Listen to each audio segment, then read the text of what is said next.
Dreamcatcher Radio. Spread the word. Good afternoon. You are listening to Emma's Angel Readings here on Dreamcatcher Radio. It is Thursday, the 27th of November. I hope you are well. Thank you to Marcel, and you'll be looking forward to seeing Marcel back tomorrow from 10 a.m. Well, you've got a lot going on my show, and there is also a lot going on the Dreamcatcher team show. So please do go and check it out. It's at www.dreamcatcherradio.co.uk. You'll also see the whole schedules, who's on and what is on the day, the rest of the day is like. You'll also find that we are located on Facebook, Instagram, and also TikTok. And you can go and check out all the different types of show that we have here on Dreamcatcher Radio. If you've not listened to me before, welcome. As I said, my name is Emma's Angel Readings. I am your spiritual guide guru and ascension guru, if you will. We have previously been talking a little bit about spirit guides and what they look like, how you kind of connect with those spirit guides, and what is the process of information that you may get. Now, I'm going to put a little bit of a disclosure on this kind of show. It is going to be a two-part series. This is mainly because I feel there is a lot of information to get through. There is a lot of information that I can't ram all into 2 hours, despite the fact I can talk for 2 hours, which, if you were here at the beginning of the early days of the show, you know I can talk. But besides that, I felt like I wanted to kind of bring in a little bit of knowledge about the darker sides, like the dark lighters and what they look like and what this means. But also, because we looked at spirit guides, it opened up a can of worms when we particularly looked at the gods and goddesses. And this process was opened up by the Greek god Danaelius. Now, for those of you that don't know, Danaelius was sent by sent by Hades to watch over a specific land that was kind of sacred to warriors because they would go there to heal. And Danaelius was actually the son of Ares and Aphrodite. And Aphrodite actually disowned him because he was a love child. So he was disowned. He was then sent down to Hades, where Hades took him on and nurtured him. But Hades, funny enough, didn't turn him. Hades gave him a role of responsibility, and Hades gave him a role that encouraged him to honour his strength and his power and his passion. And Hades, despite what Hades is there to do, Hades did not influence or change the aspects of what Danaelius was. In fact, he used Danaelius to Danaelius' strength. However, with that process in mind, I don't think Hades realised how much of a changing turning point or representation of his father that he really was. And what I mean by that is, Danaelius was supposed to be the god that protected and looked after the land. Instead, because Ares found out that he was his, Ares then went on to encourage him to destroy everything, destroy the whole land, because not only was Ares infuriated that it had been kept a secret, but he had also realised that Danaelius was his son. So as a result of this, he tempted Danaelius into power and control and really kind of like pushed Analis to his point of turning on Hades and the land, thereby killing everybody.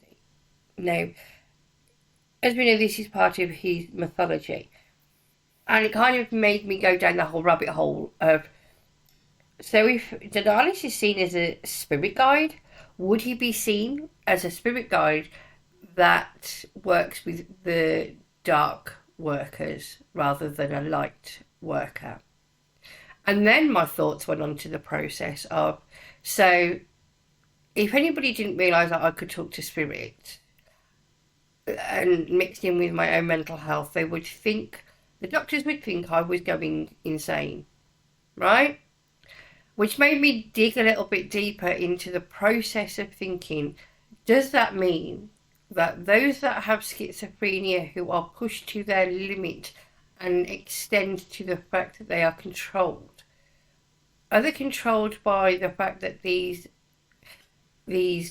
voices are spirit guides on a lower vibration, on a darker tone, controlling or implementing control into that human's life and using them as a dark worker? Now, I've kind of picked up on a few things where we have to understand that there is a difference between a dark worker and an evil person. But it was always a thought, a process of mine. And this is why I put the disclaimer in, because I think we're going to go down some deep holes. I mean, this week's very light, but next week I think is going to be a little bit deeper. So this is just your precursor of just be open-minded and think about the possibilities. And if you are at any point feeling this way and you cannot understand why, and I will give you some examples of that a little bit later on, and it doesn't resonate with you with the examples that I give, then maybe having a conversation with your doctor or a spiritual person that you're very close to, or a spiritual advisor. Just be mindful that neither a spiritual advisor or a friend can give you a diagnosis. You would have to go to the doctors for that. So that is my disclosure. It's about looking at the concepts, looking at the possibilities and not possibilities, and clearing a few things up. So I hope this makes sense, and this is why I felt it was really important to put in that disclosure, because this is us looking and investigating or diving in deeper. With that being said, and before we get into too heavy a show, I'm going to play you a little bit of Taylor Swift and Wood, because obviously I was supposed to play it last week. I misjudged it, but we are where we are. Anyway, I hope you enjoy this. This is Taylor Swift and Wood.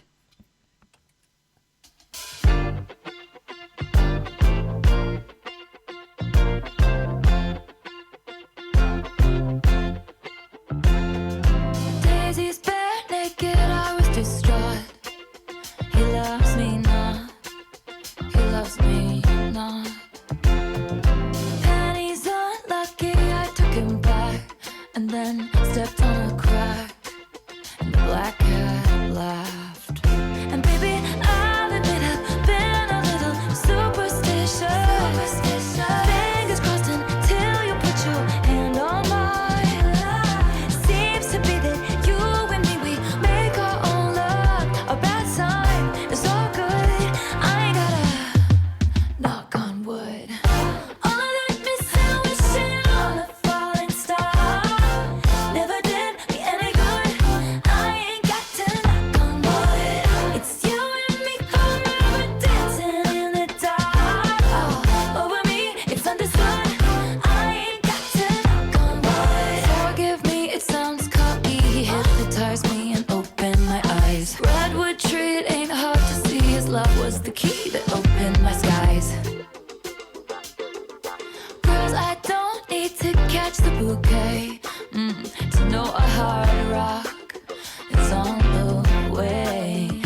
got to see his love was the key that opened my skies. Now, as part of my show, you often know that I do enjoy giving you card of the day and also the numerology of the day.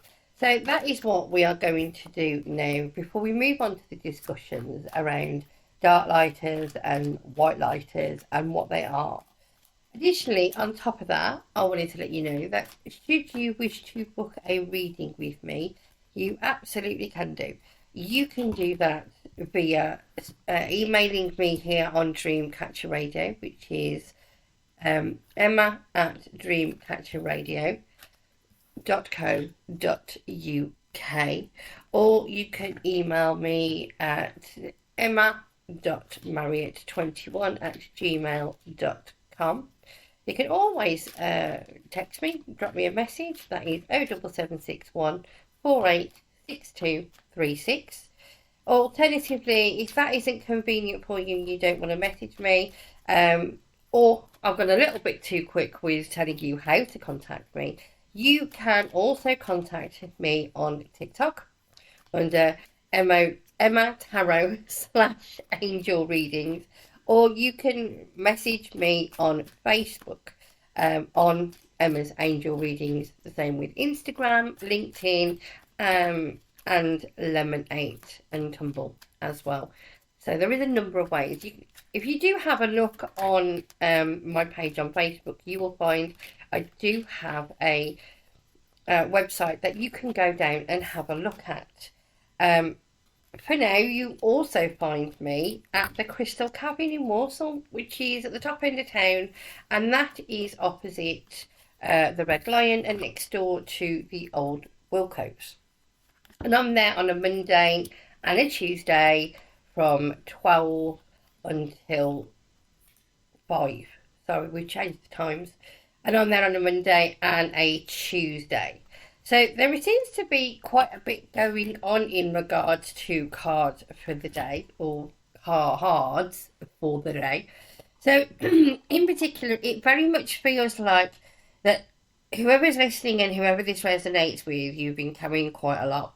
And it's kind of the overarching feeling that you've had no choice to do that because people don't do it the same way that you want them to do it. But also, on top of that, it feels like you have been carrying this for so long that it is almost done. That journey of carrying everything is almost towards the end. And whilst you have gained a lot of knowledge and a lot of skill, it almost feels like you are just at that last hurdle to get yourself through this. What I want to say is, do not be afraid to take a break. Sometimes we need that break. And sometimes you will need that break just to kind of give yourself the time to recoup and give you the space that you need to help yourself and move yourself further forward. Now, in saying that, I do have the Hanged Man there next to me, which shows me that we're taking a sidestep view of what is going on within a situation within you carrying everything. But it also shows me that you're not, how do I put this? You are not taking yourself out of the equation. You're trying to take a better look of the equation so you can make some decisions on how you move forward. And I think the answers that you will be seeking will appear to you in about 4 weeks' time. It also shows me that everything financially is a bit unbalanced at this moment in time, and it doesn't matter how much effort that you feel like you're putting in, it's not being recognised. What I want to say is just concentrate on you and what you're capable of doing in terms of finances. There will be help that comes along the way, and you will be at a position where you will stop having to defend your actions and yourself. It will come to an end. So please do not stress. Now, as I said, I do like to give out numbers as well. And for those of you that know me, I do use the Dory of Virtue daily guidance from your angels. It's a really big book. And today's number is 180. Know that your future is safe. As we angels peer into your fortune, we see many fulfilling, happy, and meaningful moments in store for you. You have a number of alternative paths available to you, including experiences with varying degrees of learning.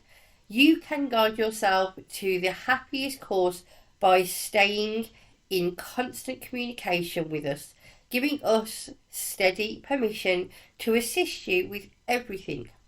Breathe easy, relax, and let down your guard because your future is safe. We won't disappoint you. Thought for today. I now relax completely about my future, knowing that it is bright and safe. I am completely protected by God and the angels now and in time to come. Everything will turn out all right, for I am watched over and sheltered. Be interesting to see if any of that resonates with anybody, and you can message me and let me know if that resonates with you at emma.marriott21@gmail.com or at emma at dreamcatcherradio.co.uk. Oh my days, I can't get my words out. Anyway, for now, we are going to listen to a little bit of mine and my daughter's joint favourite song. This is Pink Pony Club by Chapel Row.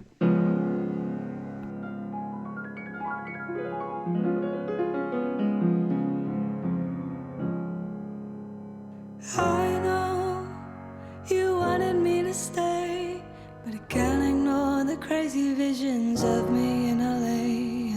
And I heard that there's a special place where boys and girls can all be queens every single day.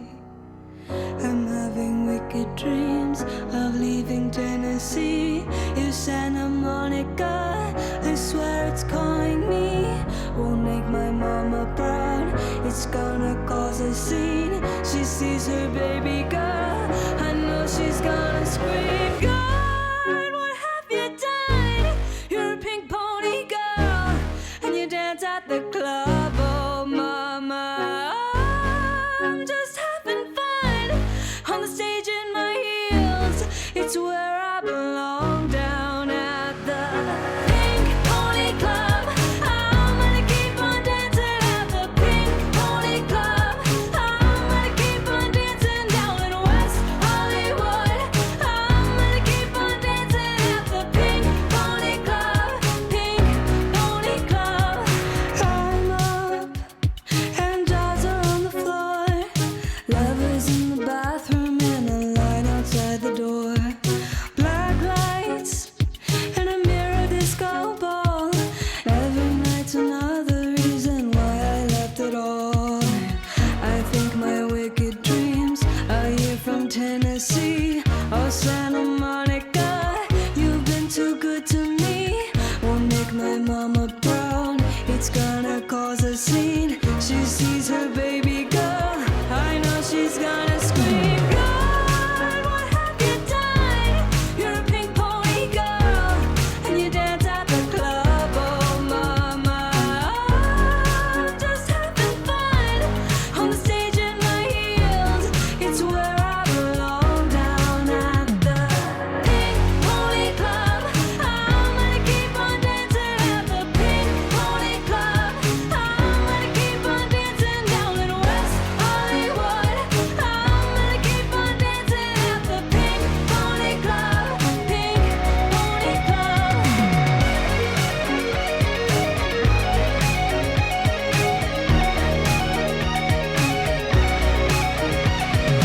Don't think I've left you all behind.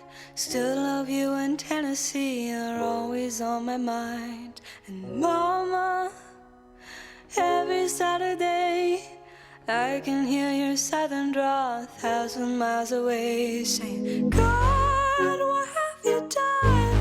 You're a pink pony girl, and you dance at the club. Oh mama, I'm just having fun on the stage in my heels. It's where I belong, down at the Pink Pony Club. I'm gonna keep on dancing at the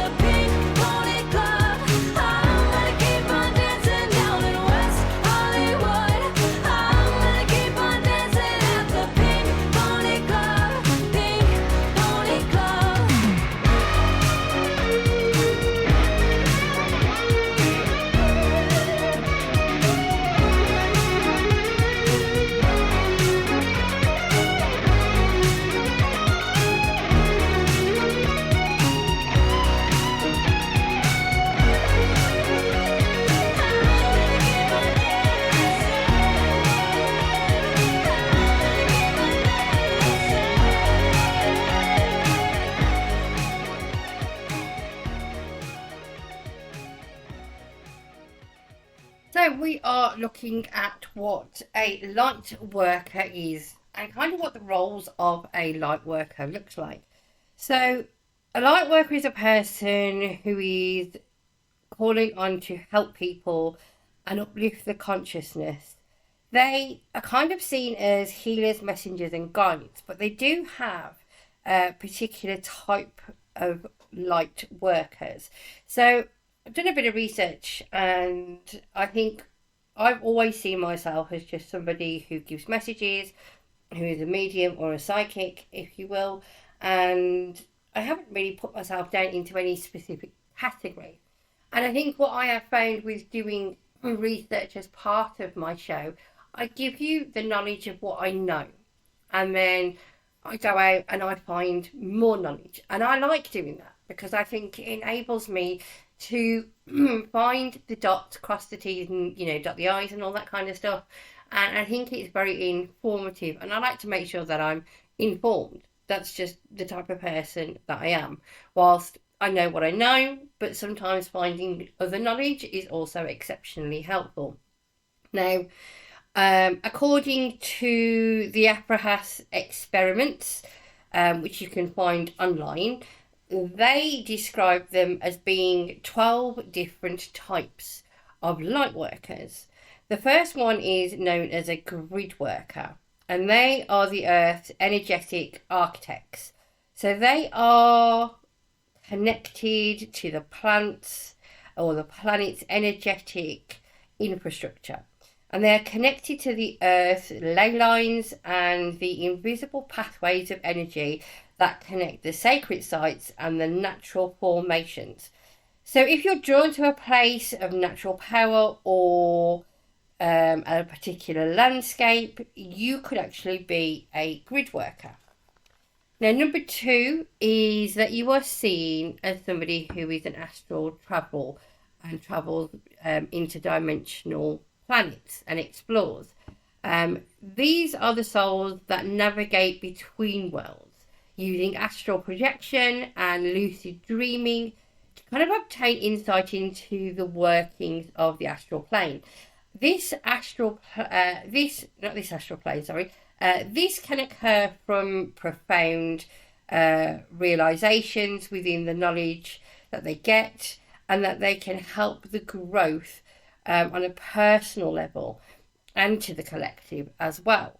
But the key help within this is to expand in kind of like, if you're wanting to take this further, you're better off doing it as in a sleep journal and doing some meditation to bring you through those processes or expand on those processes. Now, number 3 is the alchemist of energy. These are transmuters, and transmuters have the powerful ability to neutralize negative energy and transform. And they transform that into light. This is found in possibly challenging situations, but have the capability to bring peace and harmony. And if you find that this is something that you naturally do, i.e. you're a natural diffuser, then this is clearly something that sits within your realm. We also have the bearers of divine wisdom, or known as messengers. So, gifted with the ability to receive and deliver messages from the spirit realm, with guidance through intuition, channeling, or even through artistic expression. You could be as a receiver of synchronicities or intuitive thoughts that guide you or others. Number 5 is seen as the beacon of joy, hope, and light keepers. Had the light energy and maintain a positive outlook and helping others to see goodness in life, and people turn them, turn to them for comfort and for encouragement. So if this is something that sits within your realm, then maybe this is something that would interest you, especially if you kind of do it already. This is what you could be and how you sit within as a light worker. Number 6 is the creator of reality, or known as the manifestors. They are powerful presence and have the ability to bring their thoughts and desires into reality quickly. A visionary and creator leading the way in innovation. Number 7, the pathfinder of new realities or way showers. They lead by example, a pioneer of new thoughts, cultures, and ways of bringing you and breaking the mold and inspiring others to follow. And is this something you do? Are you somebody who does not follow, who sometimes breaks the mold? Are you the new innovator? Well, this would be your role. But it is interesting to know that you could see yourself in multiple of roles here. You're not just aligned to maybe one. There may be multiple. Number 8 is all about the harmonizer of divine energy, the unifier. So bringing people together, excel in seeing underlying connections from people, communities, and humanity, and to bridge gaps and creating unity in diversity. The clarifier to resolve conflict and bringing people together. Number 9 is the visionaries of truth, and they are seers. The gift of the foresight and deep intuition sees further than the intuition itself and seeing deeper truth. This can be through clairvoyancy, and let me pronounce this properly, prophetic or prophesizing dreams, or a strong sense of knowing. Now, number 10 is the keeper of cosmic plans and the divine blueprint holder. This individual or people holds the template for what humans can become. Custodians of the divine plan and working behind the scenes to align energies with the higher blueprint. If metaphysical studies are something that you have an interest in, you may want to kind of look at this further, because this may be where you sit. Number 11 is all about ascension guides, the mortals of spiritual evaluation or evolution. Depends on how you want to look at it. These are light workers who help others navigate their spiritual path through growth and ascension. Teachers and mentors, and sharing wisdom and offering guidance to those on a spiritual journey. Now, this is where I sit, although I do find I have a connection in other ones, but predominantly this is where I personally sit. Number 12 is all about the restorers of balance and wholeness, and ultimately known as healers. So working to resolve physical, emotional, mental and spiritual balance using various modalities, i.e. energy healing, sound healing, and or holistic medicine to supply healing to others.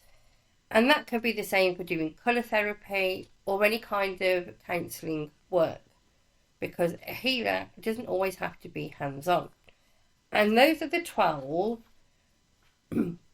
kind of roles, if you like, when it comes to being a light worker. Now, we all know that as being a light worker, you would have individual abilities or gifts depending on how you view that. And those can sit in the format of the clairvoyances, which I've talked about a couple of shows ago.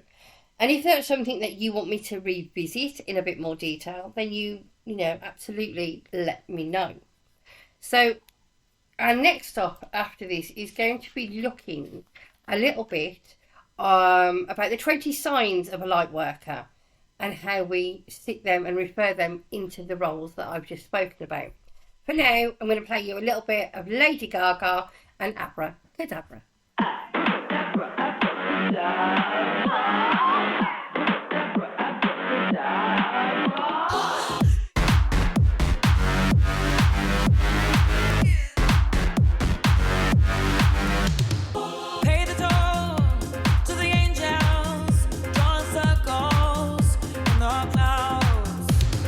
Keep your mind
watch it burn. Don't waste time on feeling. Use your passion, no return. Hold me in your heart tonight in the magic of the dark moonlight. Save me from this empty fight. In the game of life, like a poem said by a lady in red, you hear the last few words of your life. With a haunting dance, now you're both in a trance. It's time to cast your spell on the night. Abracadabra, amor una na. Abracadabra, morta ugaga. Abracadabra, abra una na. In her tongue she said, "Death or love tonight." Abracadabra, abracadabra. Abracadabra, feel the beat under your feet. The floor's on fire. Abracadabra, abracadabra. For the dance, don't come to me. Sing of me your sin, full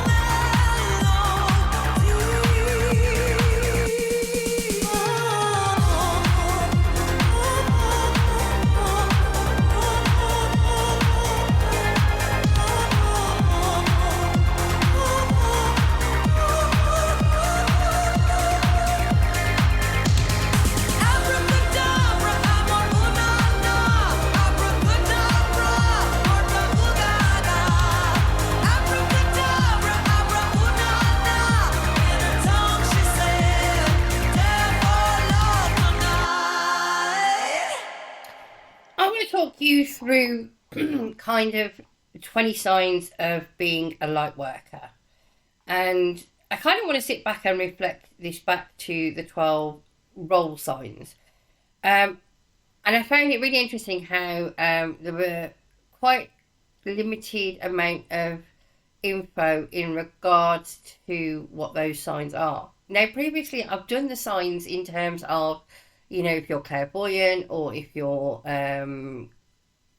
claircognizance and all that kind of process. We kind of did like the, 10 signs of what that looks like. I want to kind of talk you through what the 20 signs of you possibly being a light worker. And I did find that author Brianna Wiest has actually kind of written up some stuff about this and what that looks like. And I found it really interesting because it was easy read. You can even find her on thoughtcatalog.com.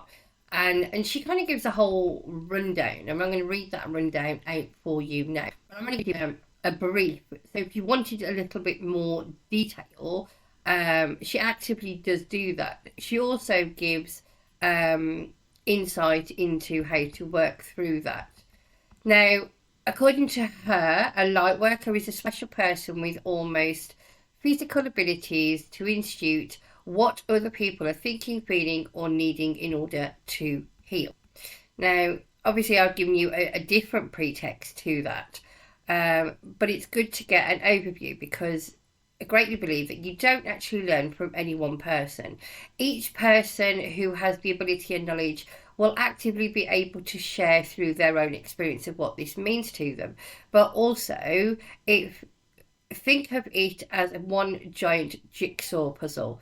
It is just a snippet of that giant, massive plan.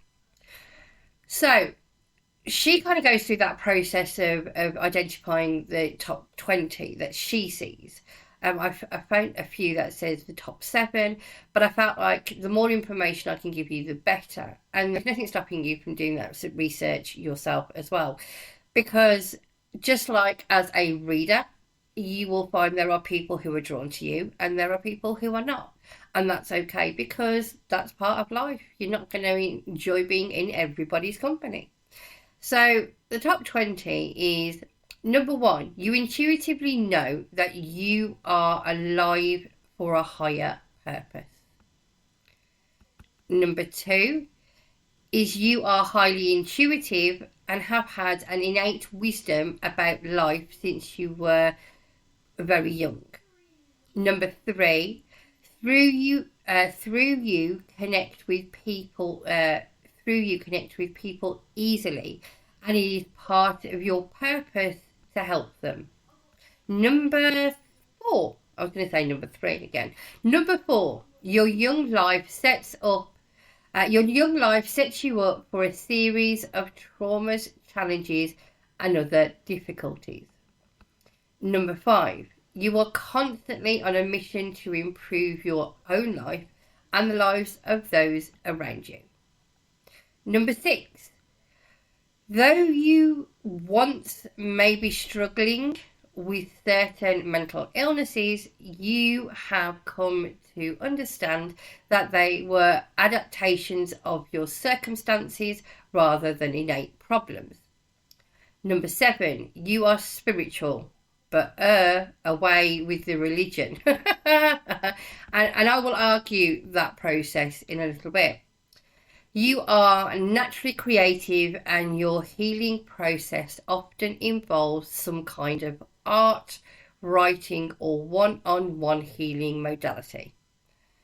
Number 9, you are the epitome of an old soul. I like that one.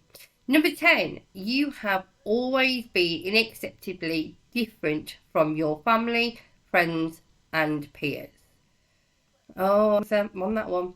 Number 11, you are constantly coming into deeper self-awareness about yourself and your life.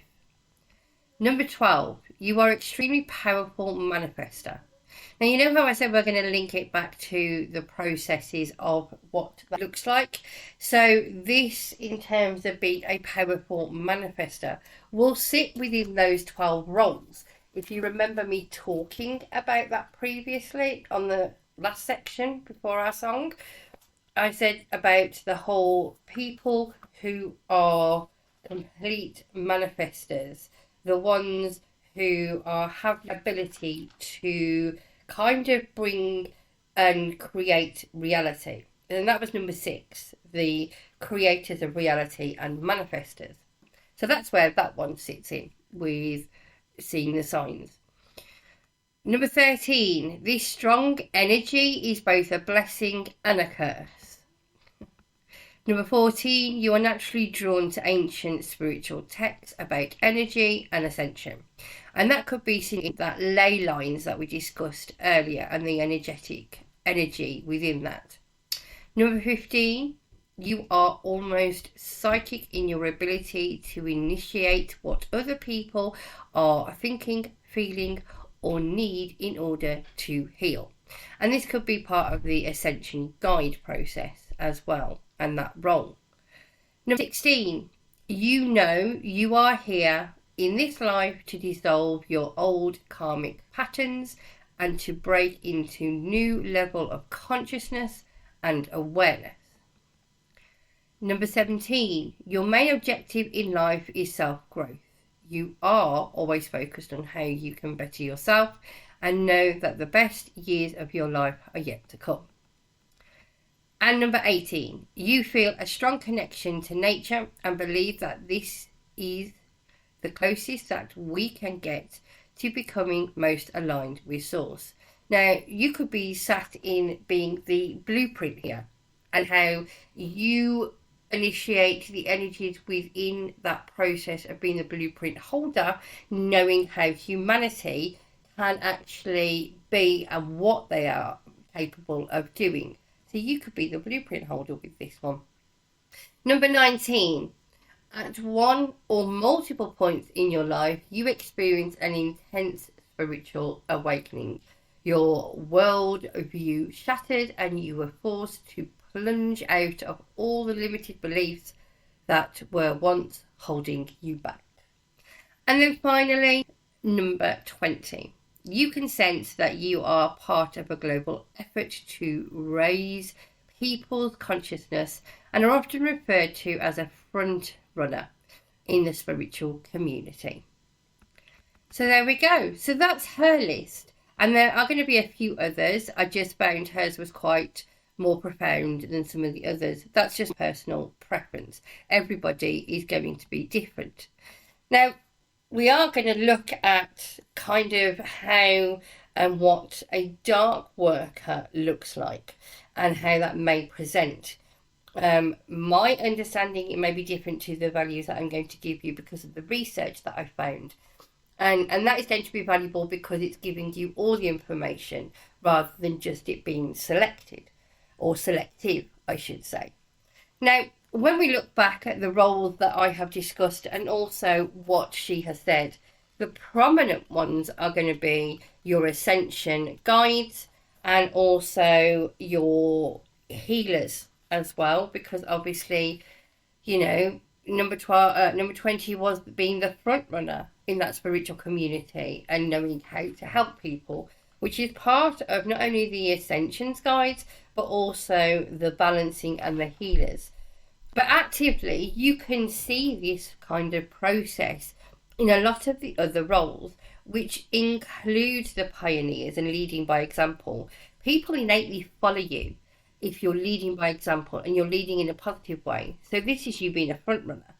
But it's also about the harmonizer and the energies that you give in order to create being that front runner, along with the visionary and the truth. The awakening process allows you to open yourself up to truth that you did no longer see. And this is also seen within that process of identifying if you're a light worker. Whilst additionally looking at the beacons of joy, hope, and the light keeper. And this is about the energy and maintaining that energy, so enabling other people to see what is available to them so they can focus and move their life forward with the help of light workers. Now I'm going to leave you with another song. So this is Sam Cooke, A Change Is Gonna Come.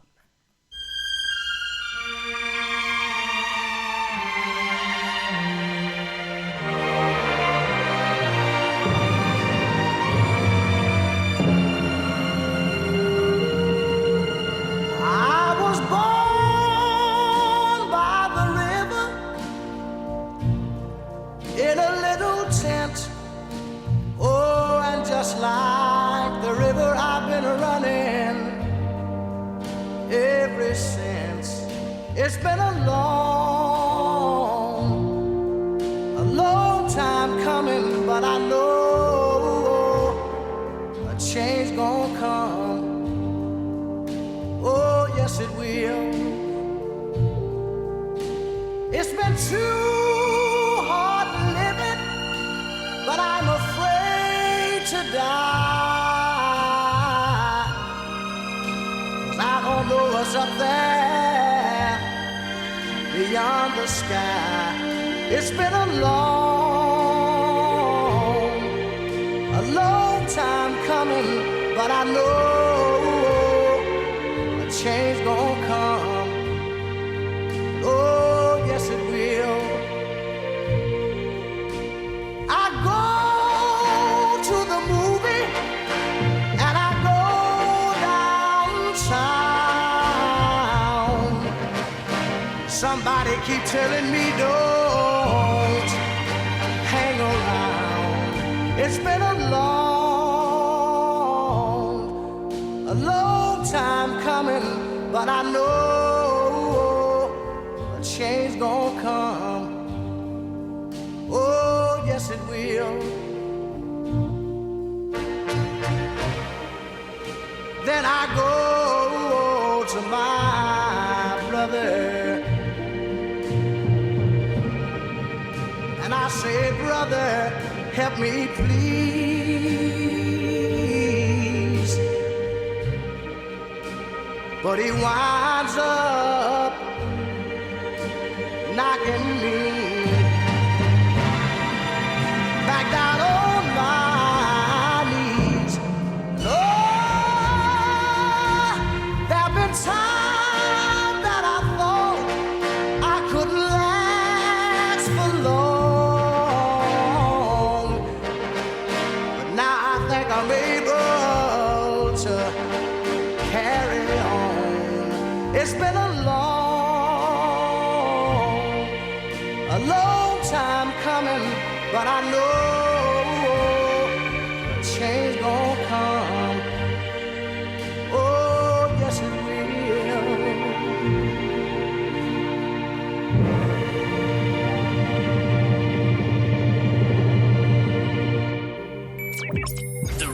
station you can't live without. Dream Catcher Radio. So I've done a lot of research in terms of what a dark worker looks like. And funny enough, Google has picked up on several options. And the reason why I've used Google, I mean, I know my stuff, don't get me wrong.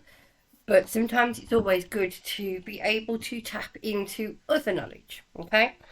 I think my realisation as to there being an equal polarity to what I do as being a light worker is that as part of the yin and yang process, there has to be equally a dark worker. And what does that look like? Because, don't get me wrong, I enjoy sitting in my bubble of love and light, and I have come to realise that with everything going on in the world, that there is innately not very nice people. And it then made me think, with the process of looking at Denalis and what his ability is and what he can do, does that mean that a dark worker would then be picking up on kind of like the guides and the spirit guides in terms of the darkness and what Denalis has done? Now, when I thought about this process, it also brought me to the fact of what is this influence, and can it be the fact that we may be looking at people who have potentially got schizophrenia and what that means for them. But innately, after doing some research, it doesn't always seem to be as cut and dry as that. And having schizophrenia kind of makes me want to go down this route of looking at that process. And in the next series, I'm going to do that. We're going to kind of pick up on what living with schizophrenia looks like and how people who live with that manage that. And then I'm going to go down a bit of a darker route and look about the probability of if there are people who unalive people with schizophrenia, are they seen as dark workers because of the influences from what is being given to them and the representation. Now, it would be really interesting to see if we can pick up on an imagery of a mind of somebody who does that and compare it to the imagery of a light worker who does that. But that is something that is an ongoing process, and I am not here to give any diagnosis or anything like that because I am nowhere near qualified for that. But what I want to preface is that this is just the hypothesis in terms of where does that sit. Innately, we know that there is good and there is evil, right? Society has taught us that in a number of different ways. So in order to break that down and that hypothesis of what that looks like, we have to look at the lighter side of things with the light workers, but we have to consider the darker workers and what the energy is around them and what that is perceived as. Now, I'm not an encyclopedia, but that's what the internet is there for. And other people's knowledge and other people's research always comes in when it comes to creating hypotheses and looking at the evidence that is presented to us based on experience and based on research. And so we're looking currently now at what a dark worker looks like. And what is interesting for me is how Google has taken up, I did 2 searches, and Google has done a search based on information from the Inner Shadow Work website.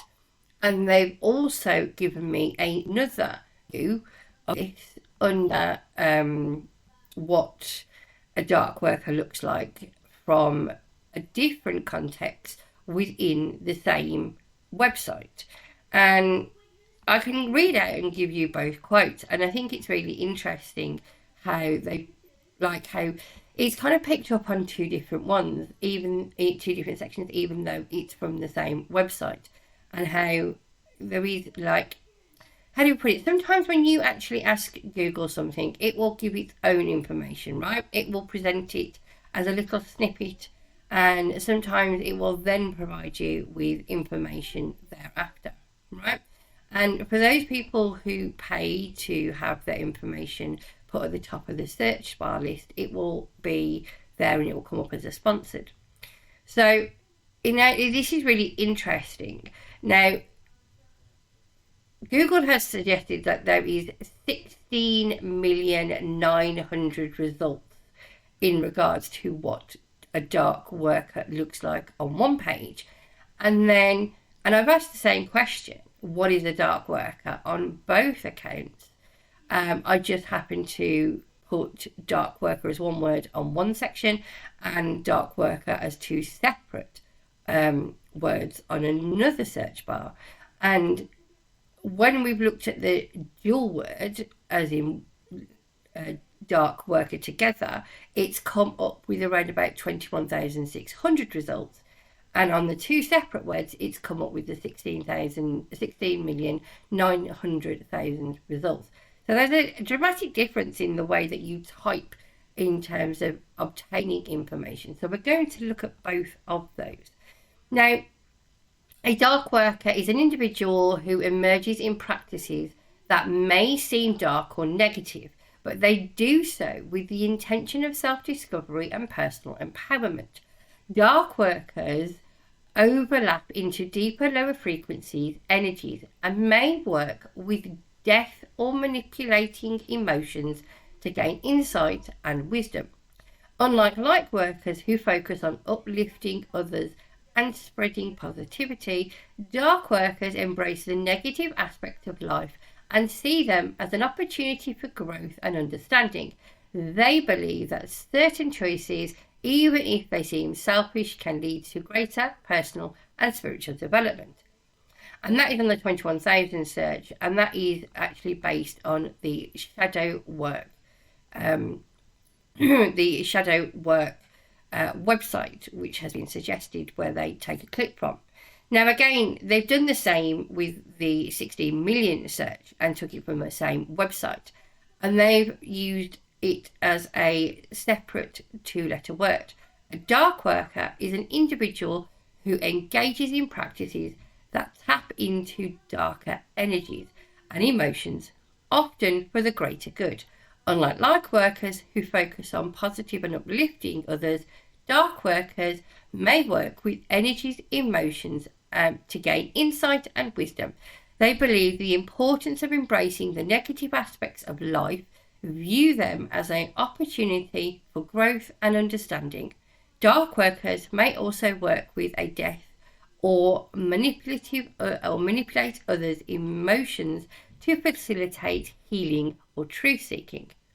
I find it interesting that now I did click on the web link, and the web link kind of gives us everything you need to know about dark workers and 7 signs of recognising a dark worker. Whilst additionally, we've also got the alchemy of the dark worker. And the alchemy of the dark worker is seen as remembering for those who've lived in the dark long enough to know it's alive.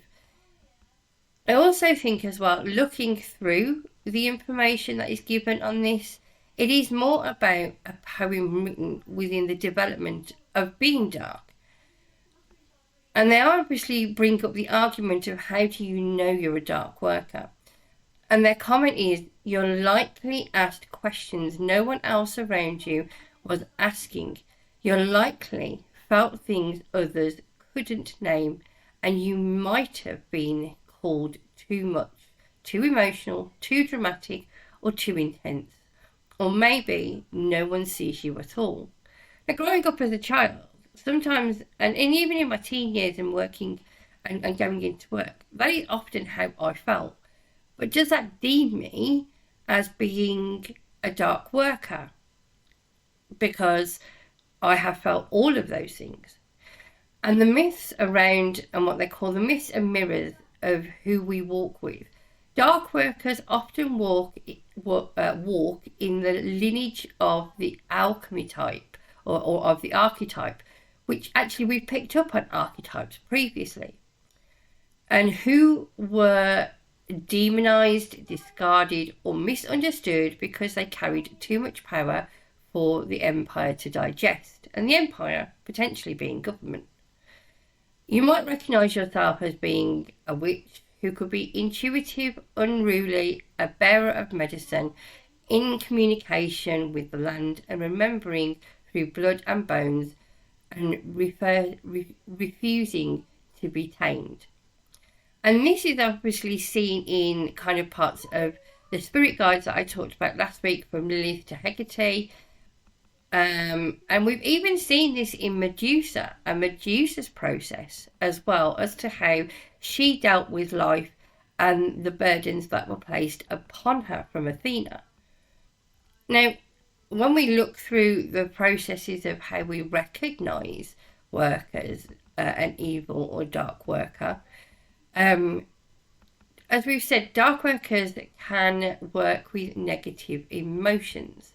However, there doesn't seem to be a clear, definitive answer when it comes to what we need to look at, especially when it comes to our comparison to light workers. So we're going to review that a little bit more in a bit, and what that presents as, and if we can identify any given roles that sit around the dark workers and who they're influenced by. Before that, I'm going to play you a little bit of Aretha Franklin and Respect.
The channel that is devoted to your spiritual and personal growth. So a few days ago, I opened up my email box and I received a message from someone I don't know, and she was referring to the video she saw on my YouTube channel, and she asked me, how do you know you're not just schizophrenic? Well, I'm sure she was just being facetious, but it's actually a pretty good question. And I think that there's really only one way that you can validate whether or not you are experiencing hallucinations or whether or not you're an actual psychic medium. And so it boils down to that one thing: validation. And so how do you get validation? Well, simple.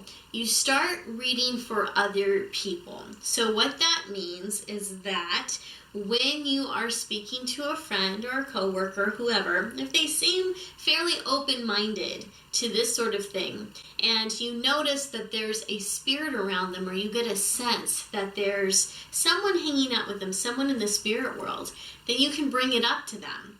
And you'll say, you know, this may sound a little crazy, but I sense very strongly that there's a female spirit near you, and you may want to start giving some type of description of that spirit, whether you are seeing that spirit physically, or maybe you're getting a sense for a personality or a message that that spirit wants to give to someone.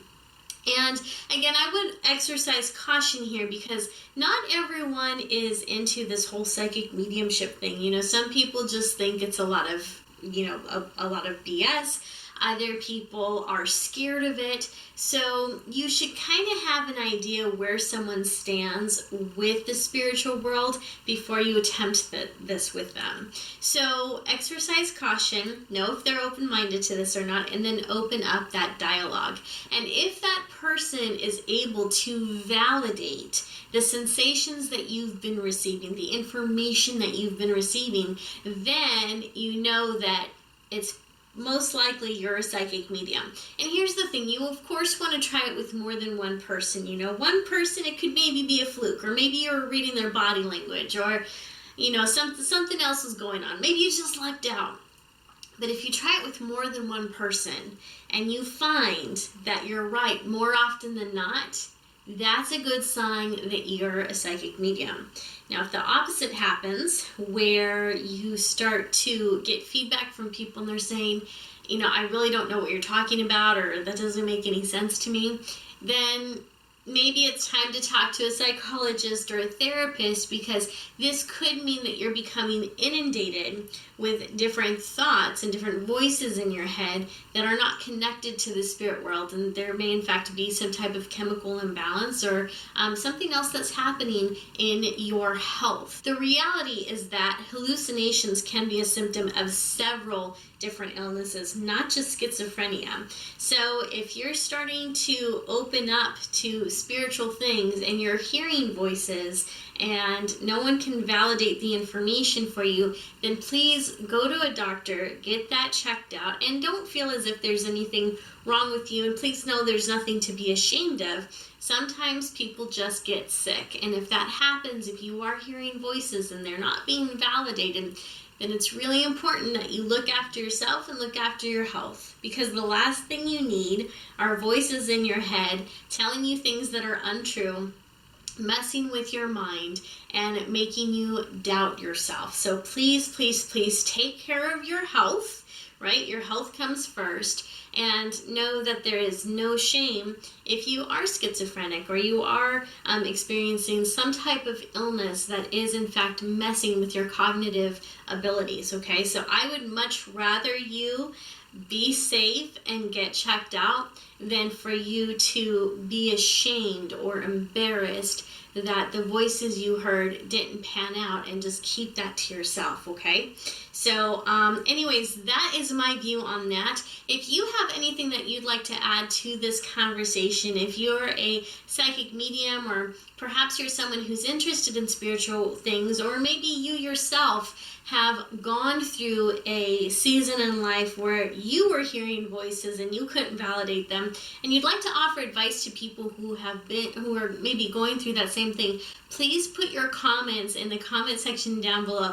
I cannot tell you how helpful your stories, your testimonies, and your experiences can be when it comes to people who are facing the same thing. All right, so be brave, put on your brave faces, be courageous, and let's have this conversation, because it's important. You know, we're all here to support each other. This is a community, and I would love to see you guys connect with each other and speak about these wonderful spiritual topics. So again, leave your comment in the comment section down below. If this is your first time watching one of my videos, I would like to welcome you to the Guiding Echoes community, and I'd also like to invite you to subscribe subscribe to this channel.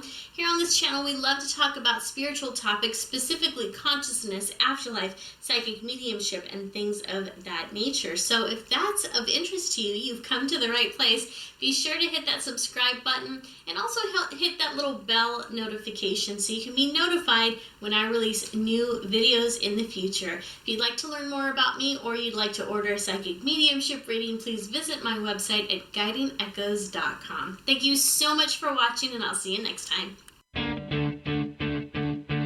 Look, you had one shot, one opportunity to seize everything you ever wanted. One moment. Did you capture it?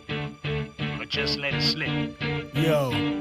His palms are sweaty, knees weak, arms are heavy. There's vomit on his sweater already. Mom's spaghetti, he's nervous, but on the surface he looks calm and ready to drop bombs. But he keeps on forgetting what he wrote down. The whole crowd goes so loud. He opens his mouth, but the words won't come out. He's choking out. Everybody's joking now. The clock's run out. Time's up, over, blow. Snap back to reality. Oh, there goes gravity. Oh, there goes rabbit. He choke. He's so mad, but he won't give up. That is, he knows he won't have it. He knows his whole batch that he's wrote. It don't matter, he's dope. He knows that, but he's broke. He's so stacked that he knows when he goes back to this mobile home, that's when it's back to the lab again, yo. This whole rap shit, he better go capture this moment and hope it don't pass. You better lose yourself in the music the moment you own it. You better never let it go. You only get one shot. Do not miss your chance to blow. This opportunity comes once in a lifetime. You better lose yourself in the music the moment you own it. You better never let it go.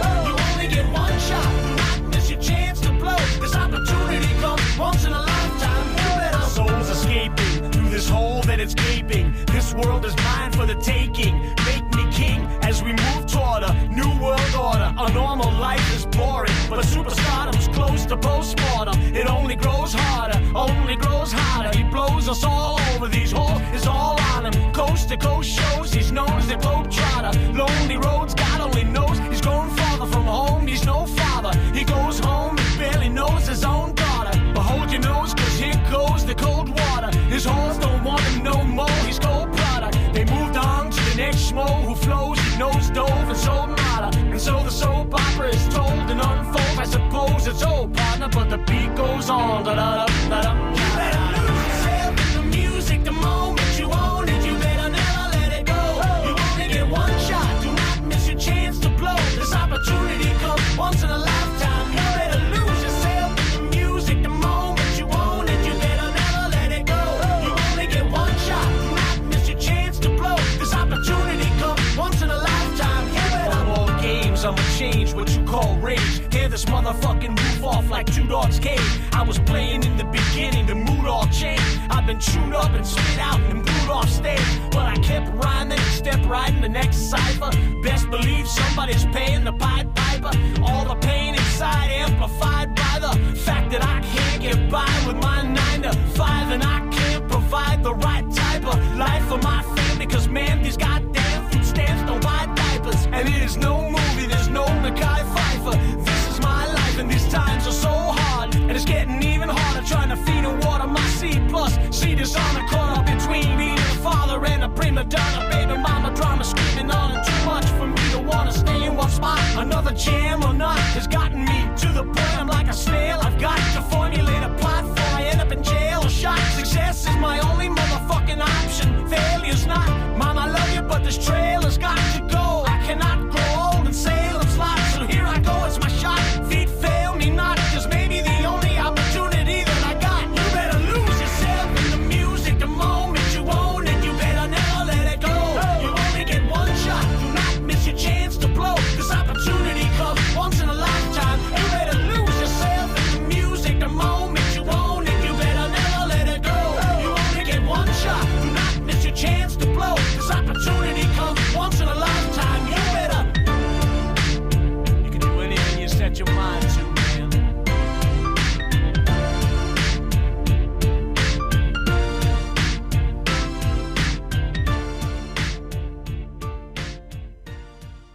So we're kind of looking at what does a dark worker role look like. We've already seen the influence within the elements of Hecate, Lilith, and Medusa. Now, it is here that I do need to preface that Lilith, Morgana, Hecate, and Medusa are not all bad. They're not all evil. They're not all, can I even say that word? They're not all negative, okay? They're not all about tapping into that lower frequency, even though they have the ability to do that. And you, as a dark worker or a light worker, can determine as to what you access from those spirit guides. I have to preface this. And I think what is most important is what you gain from that. But what is also interesting, when you look at the alchemy of dark workers and what they bring up in terms of that process, how it really does kind of remind me that there are elements of shadow work, and shadow work being a part of this lower frequency, and actually how the use of Hecate and Lilith and obviously Medusa can help with the process of shadow work. And it kind of brings in a realization that that the alchemy, which is a website you can find, actually says that dark workers are individuals who focus on self-discovery and personal empowerment, often embracing the darker aspects of reality. They do not deny negative emotions, but instead work with them to gain insight and wisdom.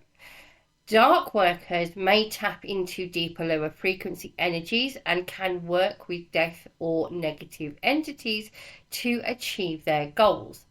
They are more resilient and resistant than light workers. And I think that is really interesting with the thought of that concept.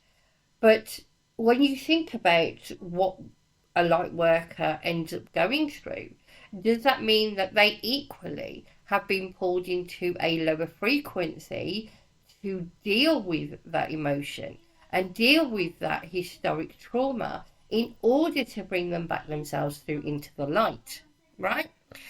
It is also seen here that the darker workers may tap into deeper and lower frequencies, as we have discussed.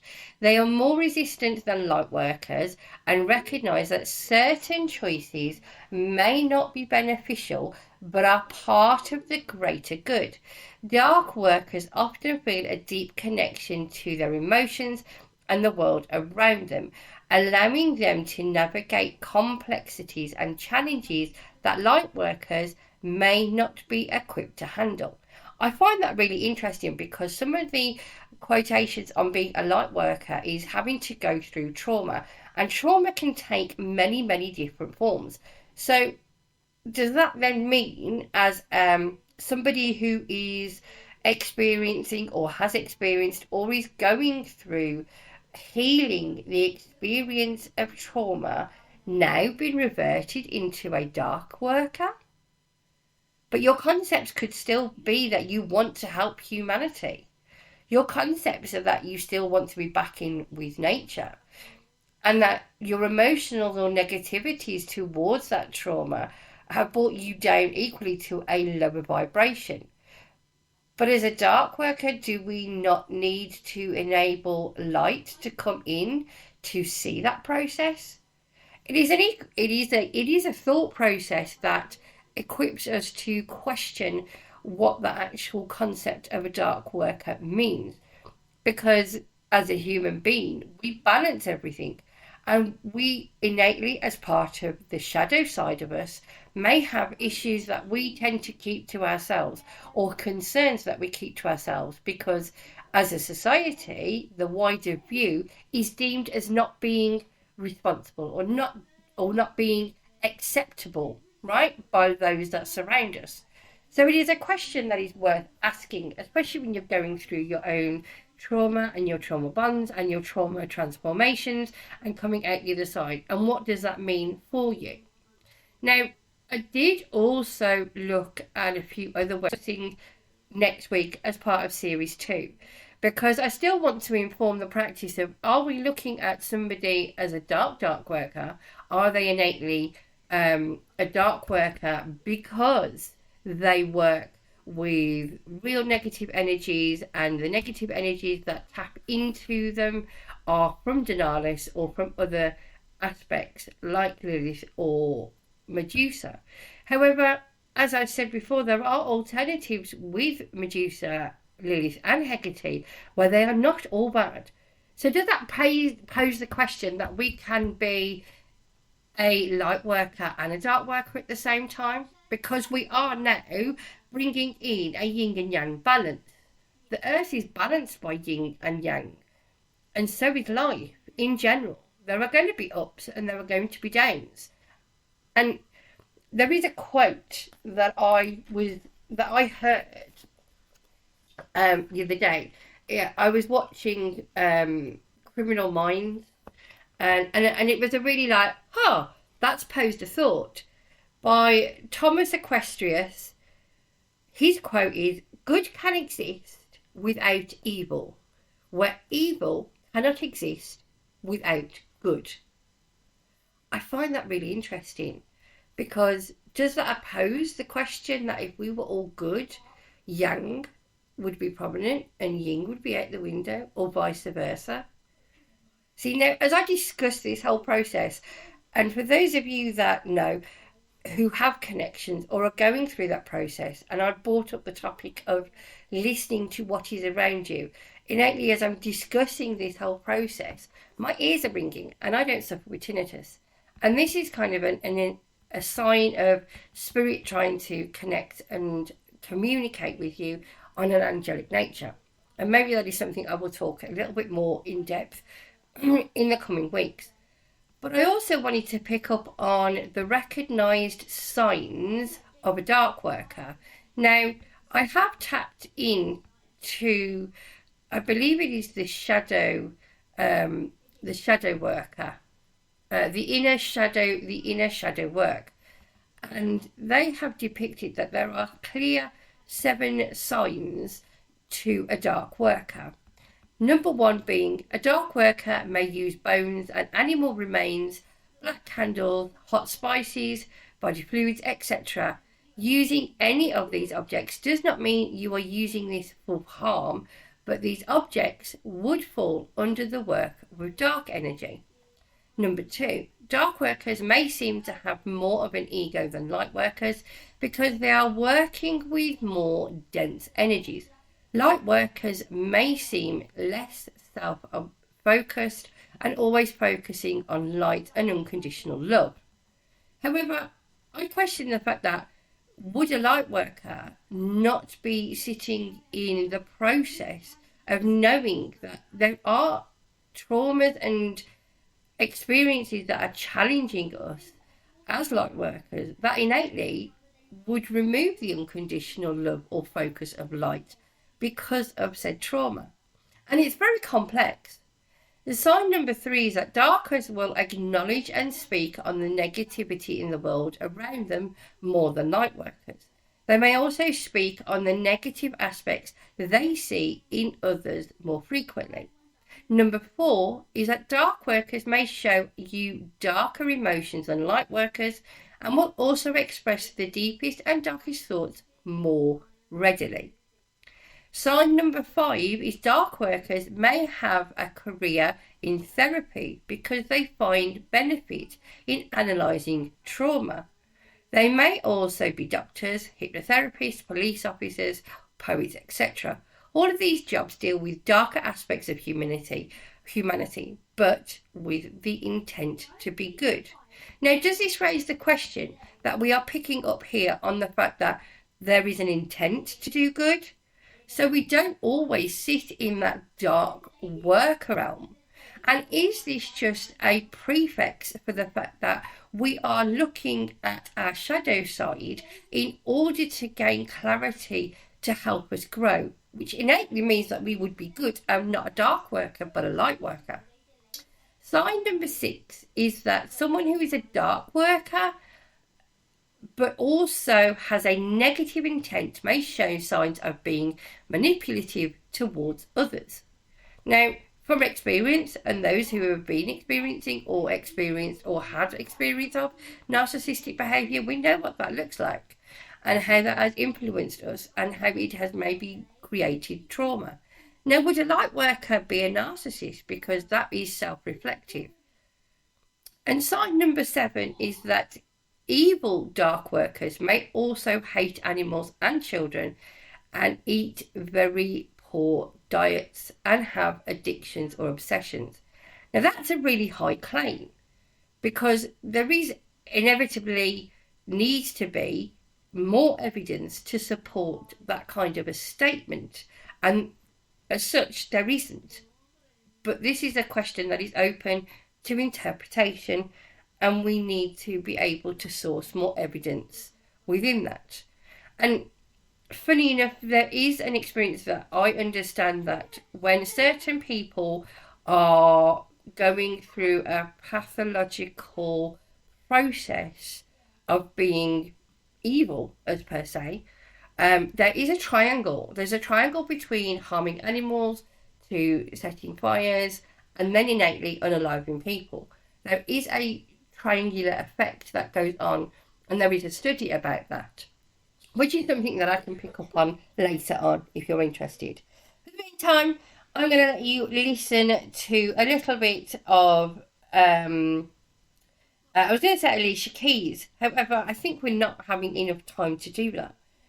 But I do want to play it at some point, and maybe it's a song I'm going to keep for later on. What I do want to do now is I want to give you the opportunity to understand what we've talked about in terms of guides, and actually how I'm going to play you a little bit of a clip from a leading doctor in the USA who has kind of gone through this process of picking up on, are we psychic or psychotic, and what that actually looks like. Good morning, Peter Gertz here. I'm a psychiatrist. And what is the difference between psychic and psychotic? This can be something that really is a pressing question for people going through experiences that could be psychic or psychotic. And it's also a question for the person treating them, any therapist, psychiatrist, psychologist. So how do you differentiate if someone is hearing voices? Is that psychotic, psychic, spiritual? What is the way to tease that out and try and make sure you do not give someone an antipsychotic who does not need one, and to also, on the other hand, make sure you give someone an antipsychotic who does need one? So this can be a little bit of a dilemma.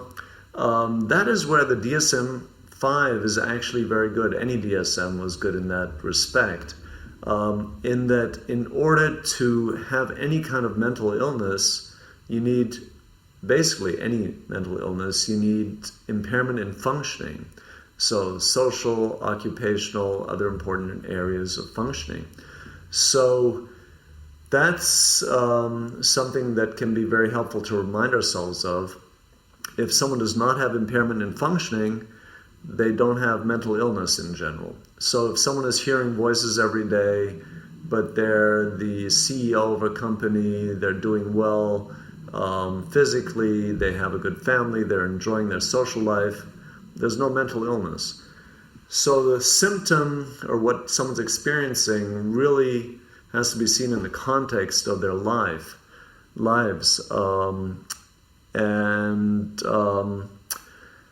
You'll hear, I mean, if you're a therapist, if you're working in psychiatry, you're going to hear a lot of different things from different people. I remember a gentleman at the VA once, many years ago, told me his deceased wife had come back to him and they'd had sex. But when he told me that, he wasn't disturbed by that. It seemed like more of a spiritual type experience to me. He was not psychotic as far as I could tell. He was, calm, relaxed on the ward. So, you'll be confronted with many unusual things that people tell you. patients tell you, but that does not necessarily mean that any of those experiences is psychotic, and also doesn't mean that it needs treatment with an antipsychotic. So this is something that can be pretty tricky because the impairment in functioning can fluctuate, can be on and off, so you do want to be careful. And these are some pretty serious situations often. You know, if someone's hearing voices that are very disturbing, that can even lead to suicide. So you want to be careful with that differentiation on both ends. You want to take something seriously that needs to be taken seriously, but you also want to be relaxed enough to let people have spiritual experiences, have experiences of hearing voices, and not necessarily be disturbed by them. So the key, as usual, as often, is keeping an open mind and treating each patient individually and specifically looking at each individual situation. All right, thank you. Bye. Nothing but the truth now.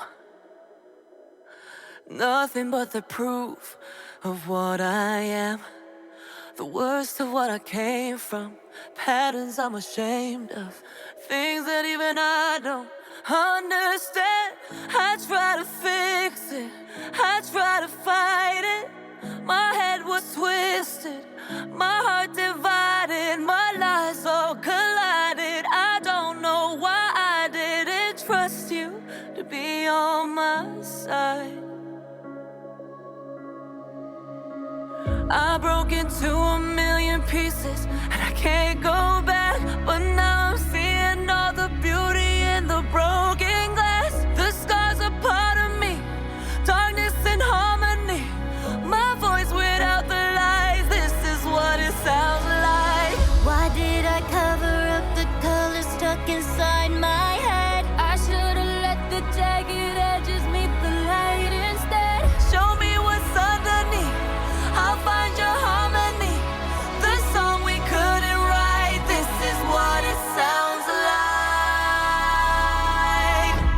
We're shattering the silence, we're rising, defiant, shouting in the quiet. You're not alone.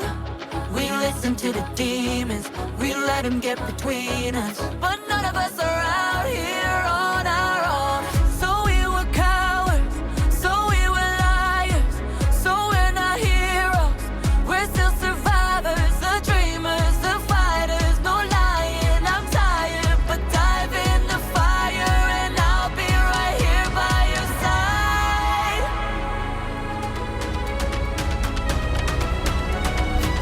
We broke into a million pieces and we can't go back. But now we're seeing all the beauty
Dreamcatcher Radio is about capturing and creating dreams through music, chat, and debate.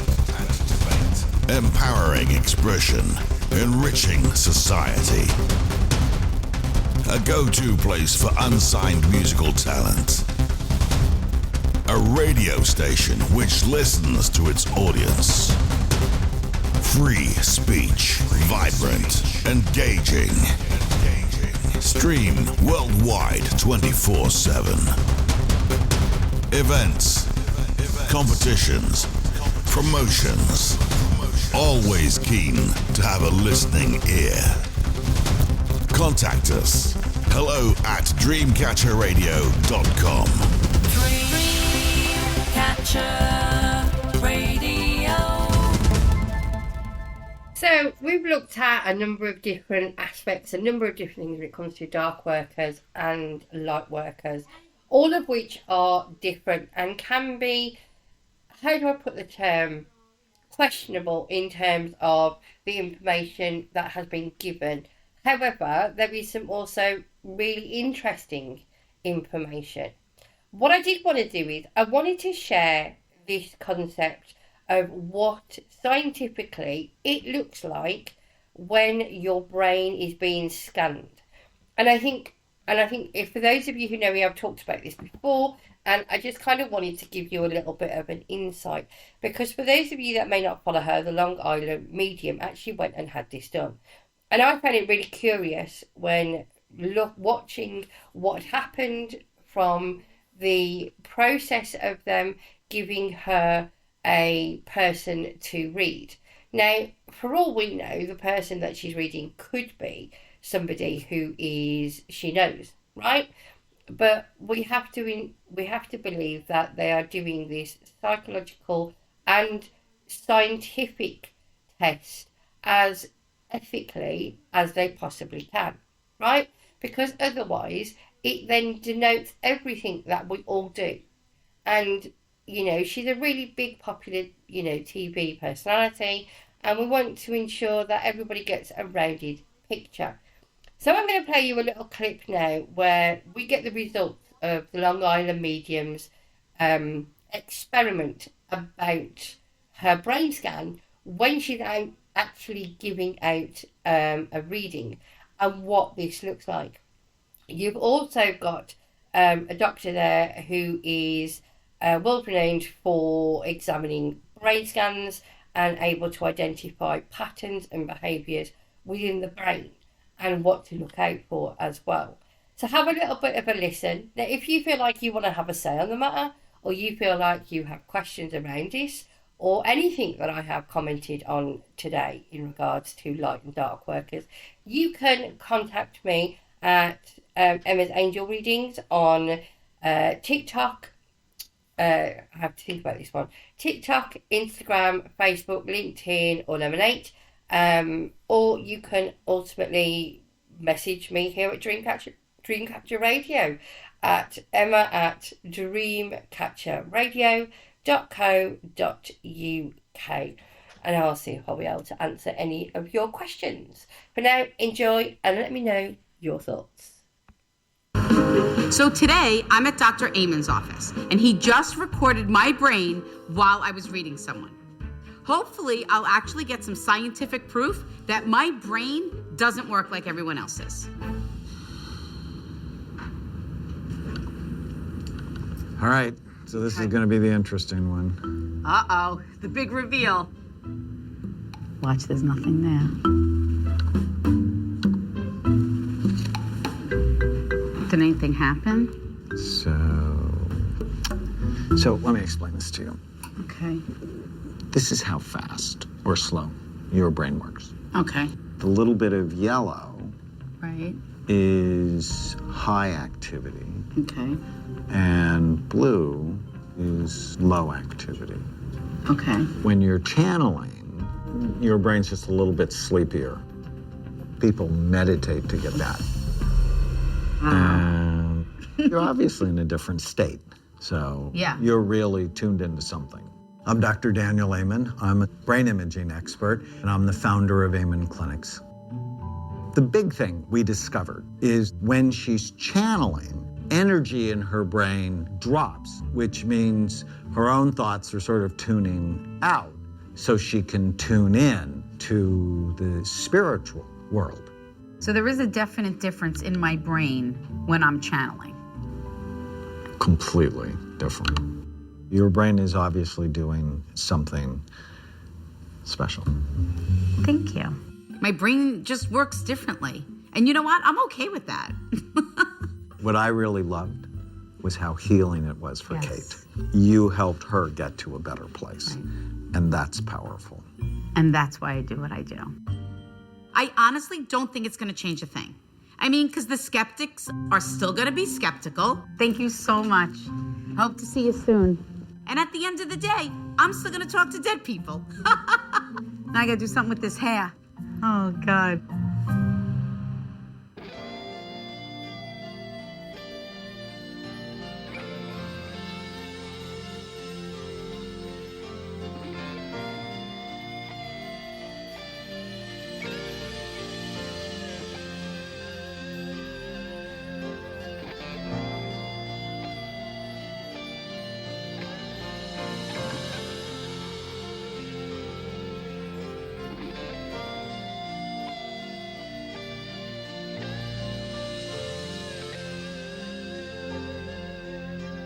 Sitting here wasted and wounded with this old piano,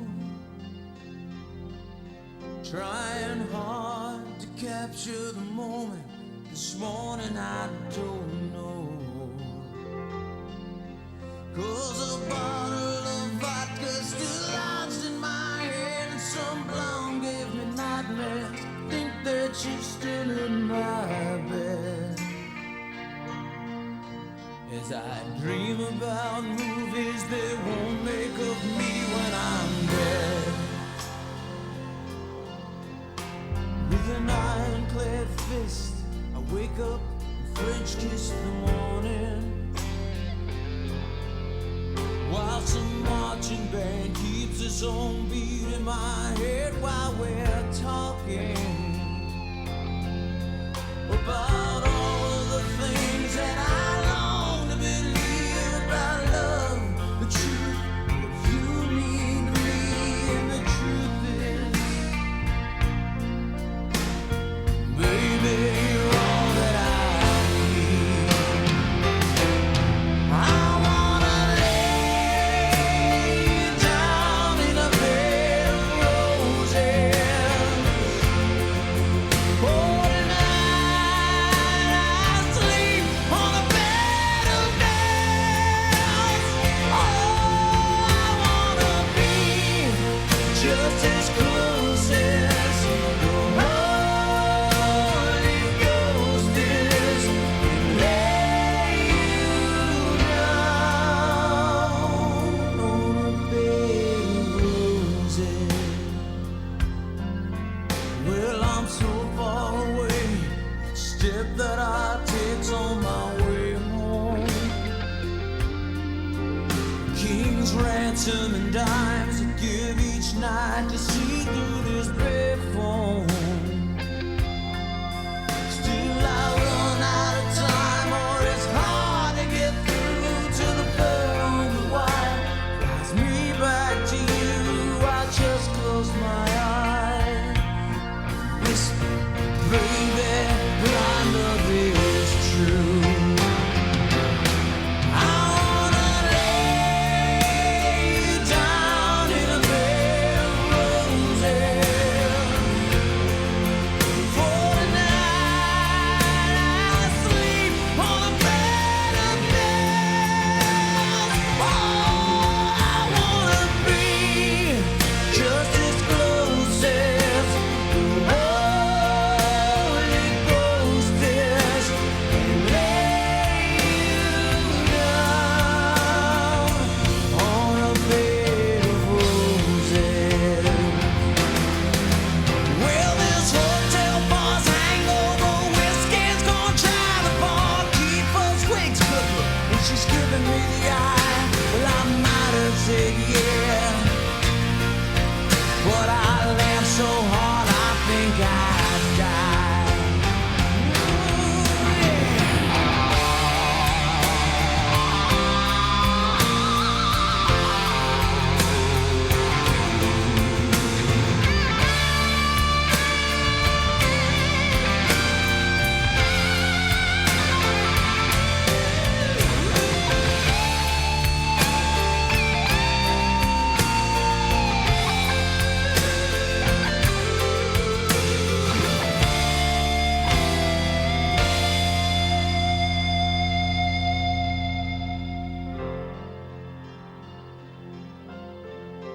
Now as you close your eyes, know I'll be thinking about you. While my mistress, she calls me to stand in her spotlight again. Tonight, I won't be alone. To know that don't mean I'm not lonely.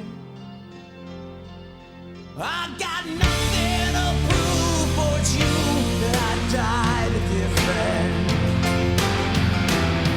I wanna lay you down in a bed of roses.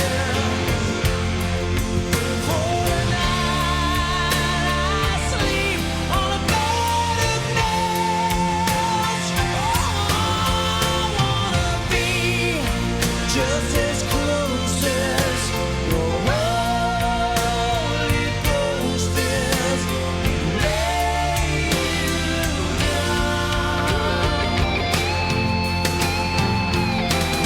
I wanna lay you down in a bed of roses. For a night I sleep on a bed of nails. I wanna be just as close as your Holy Ghost is. Lay you down in a bed of roses.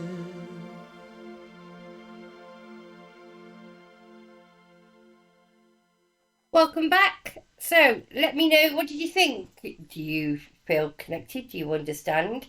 Or do you find it just all a lot of nonsense? I find it interesting and fascinating how it shows her subconscious kind of floating away when she's connecting to spirit. However, I also find it fascinating that when you watch the clip of her doing the reading, she's very much present. So it's really fascinating, and it's one of those things that I do believe we do need to kind of do more research on. Now, I did say as part of this week's session we were going to try and look at doing some meditation, and we are slowly but surely running out of time, and I've only got 7 minutes left to be able to do that, and I don't feel like I'm going to be able to give you enough information in regards to being able to take you through a proper meditation. However, what I do want to do is I want to equip you. I want to equip you and empower you to search a meditation that best suits you and your needs. There is a lot out there. There is a lot on YouTube. Now, you could do guided meditation, which is where somebody is taking you down those steps in order to feel safe and secure. You can do an unguided meditation, which basically means that you'll just be listening to the music and you'll be allowing your subconscious to do the work. Now, some tools for thought. When you are doing your meditation, or you need to be in a meditative state, you need to be in a position where there is somewhere comfortable. Now, you can either sit down or lie down. It's whatever is comfortable for you. There is no right or wrong. It's what's comforting for you. Additionally, on top of that, what you want to then do is play some music that makes you feel comfortable. Now, I always suggested starting off slow. Do something that will innately be 5 minutes and then progress further.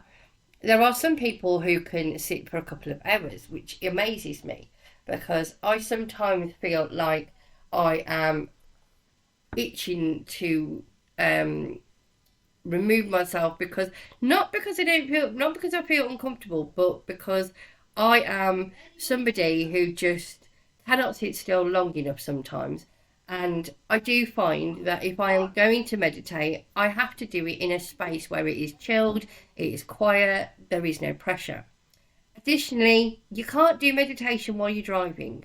So please, for the love of anything, if you're going to do a meditation, please do it when you're not driving something or mowing the lawn I mean, you can kind of sound out sounds in terms of concentration and focusing in on yourself.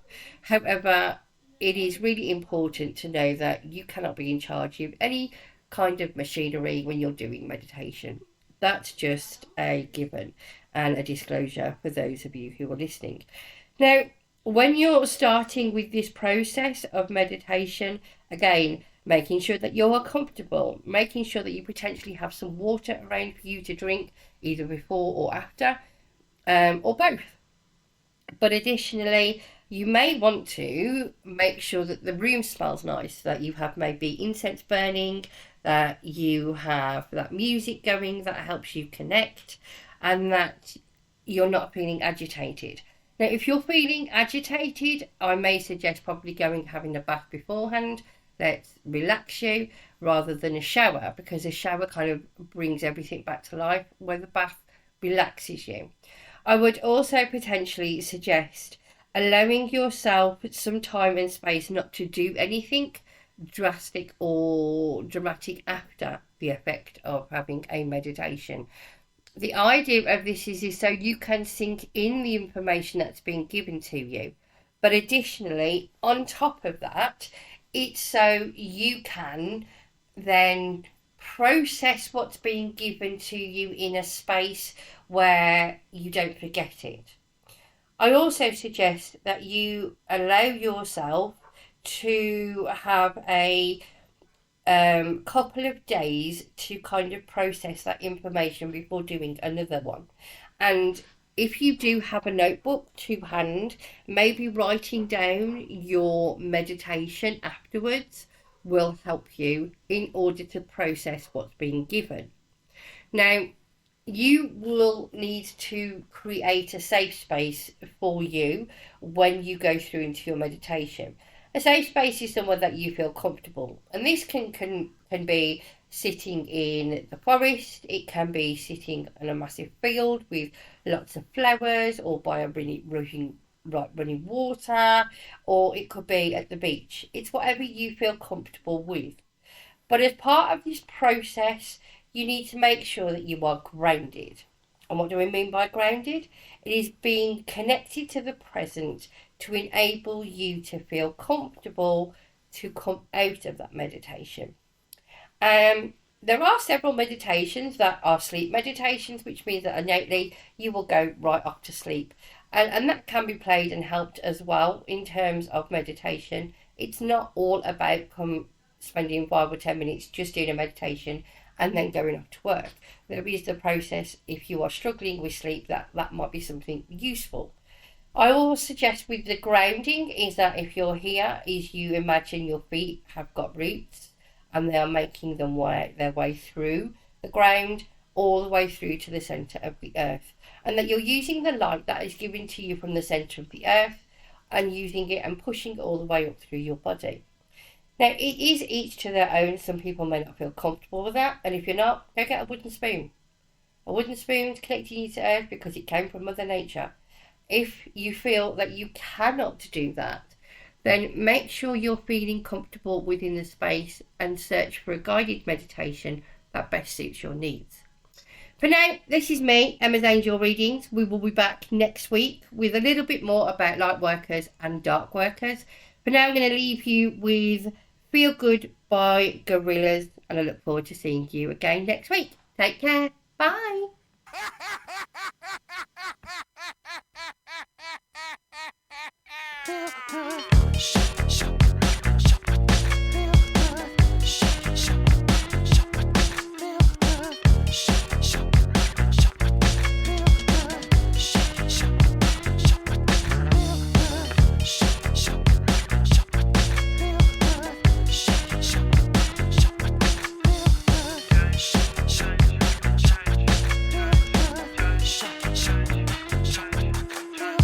Said it's breaking down on a camel.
ride. Shit, I'm stepping in harder this year. Yeah, been repping in harder this year. Watch me as I gravitate. Ha ha ha ha ha. We gon' ghost town, this Motown with your sound. You in the blink, gon' bite the dust, can't fight with us. With your sound, you kill the ink. So don't stop, get it until you chat ahead and watch the way I navigate.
Don't stop, get it, deep how your captains in it, steady, watch me navigate.